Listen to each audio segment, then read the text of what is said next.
Halo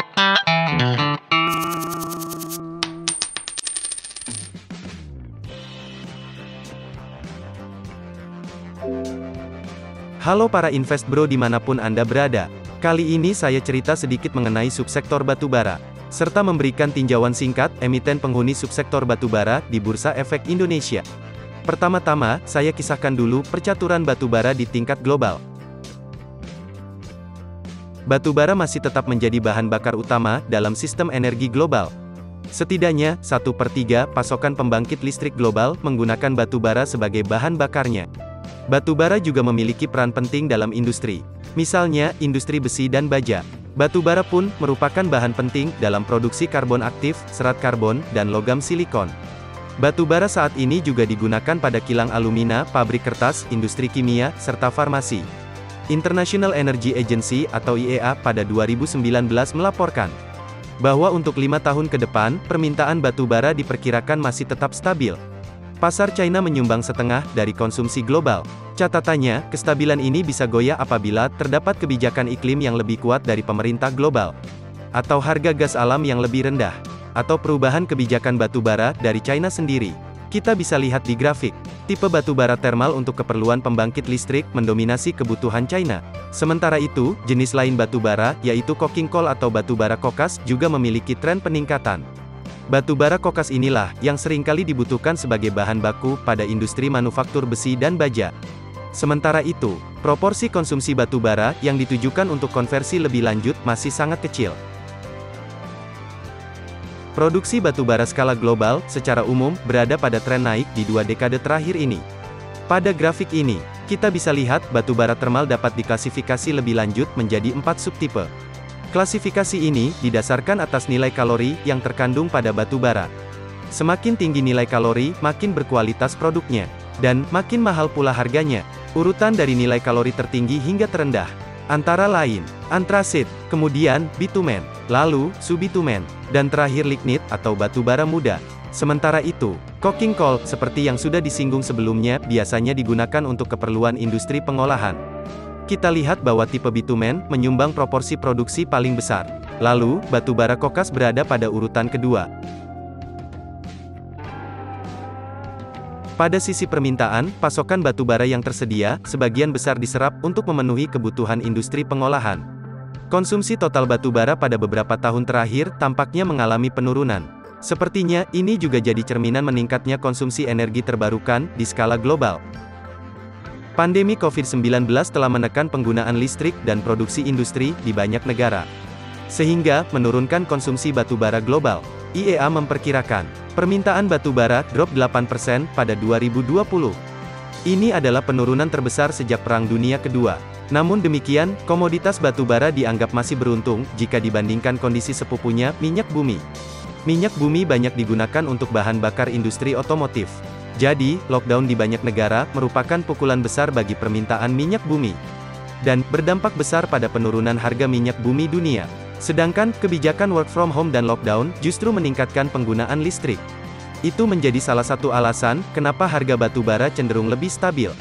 Teguh Hidayat, praktisi pasar modal terkemuka di Indonesia, juga memberikan pandangan atas fenomena ini.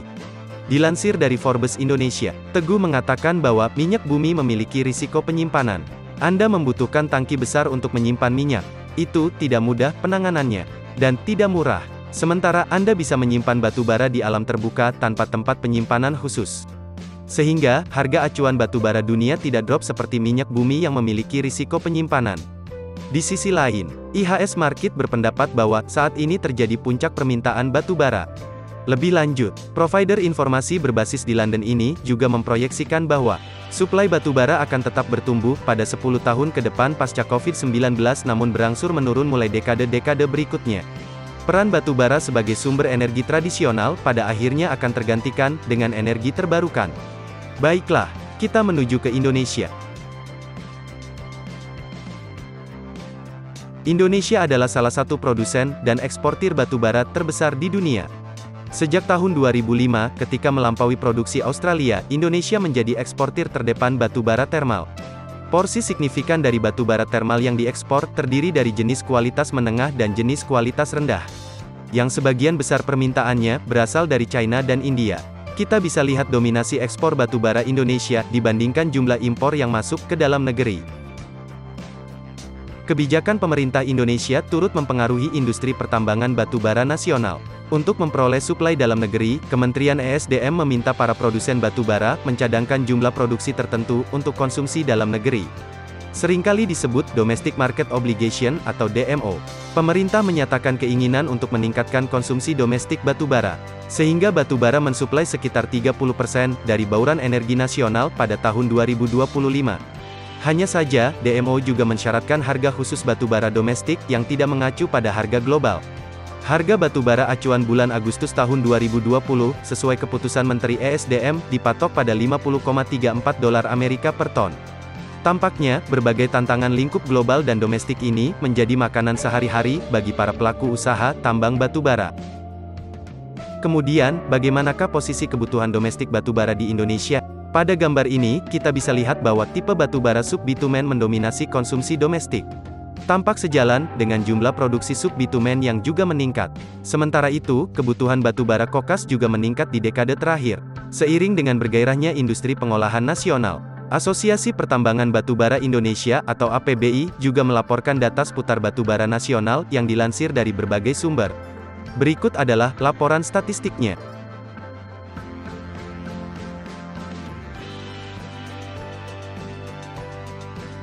Lantas, bagaimanakah sebenarnya model bisnis emiten pertambangan batubara? Secara umum, lahan menjadi unsur utama untuk aktivitas pertambangan. Properti pertambangan, termasuk pula mesin pertambangan, dibutuhkan pada setiap tahapan. Proses produksi biasanya melibatkan aktivitas leveling, survei, perencanaan, pengeboran, dan peledakan. Setelah ditambang, batubara dihancurkan dan ditumpuk di tempat penyimpanan. Kemudian, dikirim ke pengguna akhir dengan truk, kapal, kereta api, ataupun tongkang. Ada juga yang mengangkutnya dengan pipa. Batubara yang telah dihancurkan, ada juga yang dicampur dengan minyak atau air untuk membentuk bubur. Kemudian, dikirim melalui pipa ke pengguna akhir. Pengguna akhir batubara tergantung dari jenis batubara. Perusahaan pembangkit listrik menggunakan batubara termal. Sementara, batubara metalurgi atau batubara kokas digunakan dalam industri baja. Supaya lebih lengkap, mari kita lihat alur proses pertambangan batubara yang dilakukan PT Indo Tambang Raya Megah Tbk.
Sebenarnya, emiten pada subsektor batubara tidak melulu hanya melakukan pertambangan.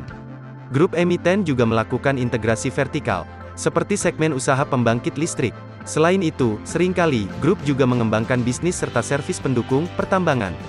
Sehingga, grup emiten memiliki rantai pasokan nilainya sendiri, dalam melengkapi bisnis subsektor batubara. Berikut adalah faktor kunci yang perlu dicatat untuk membedah kinerja emiten batubara. 1. Cadangan lahan dan produksi. Keunggulan kompetitif perusahaan tambang ada pada cadangan batubara yang terbukti layak ditambang, serta sumber daya batubara yang dapat dimanfaatkan, berdasarkan kajian para ahli. Selain itu, capaian produksi batubara setiap periode juga menjadi metrik yang perlu diamati. 2. Stripping ratio atau nisbah kupas, yaitu perbandingan lapisan tanah yang harus dikupas untuk memperoleh bongkahan batubara. Cermati angka-angka ini untuk melihat efisiensi biaya perusahaan. 3. Nilai kalori batubara. Batubara dengan kalori lebih tinggi, harganya lebih mahal. Namun, batubara kalori tinggi cenderung tersimpan di tanah yang lebih dalam. Dampaknya, stripping rasionya juga akan makin meningkat. 4. Harga batubara. Emiten batubara terpengaruh pada pergerakan harga acuan. Untuk komoditas batubara thermal global, acuan yang sering dipakai adalah Newcastle Coal Futures. Sementara di Indonesia, menggunakan harga batubara acuan, yang ditetapkan oleh Menteri ESDM secara berkala. Kemudian, untuk batubara kokas bisa menggunakan acuan harga Coking Coal Futures. 5. Rasio penjualan ekspor, dan penjualan domestik emiten. Erat hubungannya, dengan tingkat kepatuhan melaksanakan DMO, yang diatur negara. 6. Perpanjangan operasi tambang yang diperoleh emiten, sesuai dengan amanat UU Minerba. Ini akan mempengaruhi keberlanjutan aktivitas pertambangan, yang dikelola emiten. Berikut adalah tinjauan singkat, emiten di Bursa Efek Indonesia, yang bergerak pada subsektor pertambangan batubara.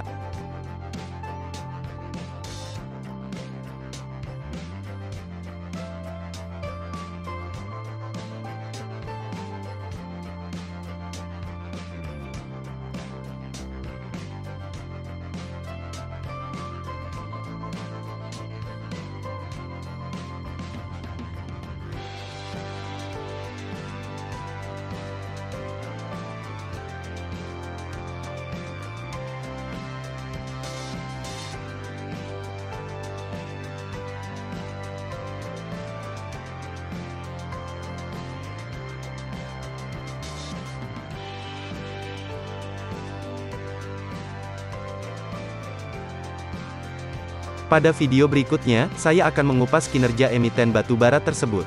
Tentu subsektor batubara termasuk dalam kategori siklikal, dan akan sulit sekali menemukan emiten yang punya keunggulan kompetitif dalam jangka panjang. Bisnis dengan kategori siklikal ini biasanya disukai oleh pelaku pasar dengan metode value investing. Kemampuan melakukan valuasi dan mencari momentum jadi ujung tombak dalam analisa emiten berbasis komoditas. Klik tombol like jika video ini bermanfaat bagi Anda. Subscribe channel ini untuk selalu mendapatkan wawasan baru tentang investasi. Stay healthy and happy investing.